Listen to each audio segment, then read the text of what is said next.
আসসালামু আলাইকুম। অনেকদিন পর তোমাদের সাথে একটি ডেইলি ভ্লগ নিয়ে চলে আসলাম। আজকে আমার হাজবেন্ড আমাকে নিয়ে যাবে ধানমন্ডি বাফেট লঞ্চে। ওয়েদারটা অনেক বেশি সুন্দর, আর ধানমন্ডি যেহেতু মোটামুটি আমাদের বাসা থেকে ভালোই ডিস্টেন্স ছিল, তাই আমরা দুইবার রিক্সা চেঞ্জ করেছিলাম। ফার্স্টের রিক্সা আমাদেরকে বাংলা মোটরে নামিয়ে দিয়েছিল, অ্যান্ড সেকেন্ড রিক্সাটা আমাদেরকে ডিরেক্ট ধানমন্ডিতে নিয়ে গিয়েছিল। অ্যান্ড দেখো আকাশটা কি সুন্দর, মাশাল্লাহ। আমরা অনেক তাড়াতাড়ি চলে গিয়েছিলাম, তখন অলমোস্ট 5:30 বাজতেছিল। অ্যান্ড গিয়ে দেখি তুমুল বৃষ্টি বাহিরে। যাই হোক, আমার পরা এই সুন্দর কট সেটটা কিন্তু তোমরা রং বেরং পেজে পেয়ে যাবা। দেন বৃষ্টি কমার পর আমার ইচ্ছা করতেছিল কিছু খাইতে, যেহেতু মাত্র 5:30 বাজতেছিল। তো আমার হাজব্যান্ডকে বললাম আমি কিছু খাবো। তো আমরা পেয়ারার দোকানে যাই, বাট পেয়ারার চেহারা ভালো লাগতেছিল না, তাই খাই নাই।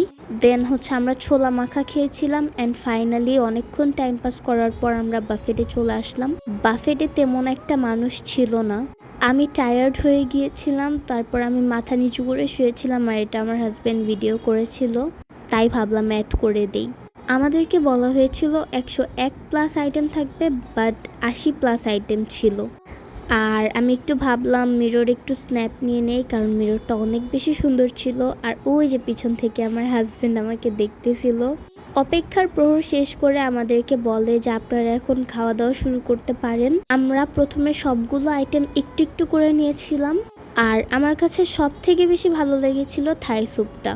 বাকি ওদের ডেজার্টগুলো এত বেশি ভালো ছিল না, তাই এত বেশি খেতেও পারিনি। আর আমার হাজব্যান্ডের কাছে হায়দ্রাবাদি বিরিয়ানিটা ভালো লেগেছিল। ওরা নর্মালি একটা পেঁয়াজ মরিচকেও আইটেম হিসেবে ধরেছে।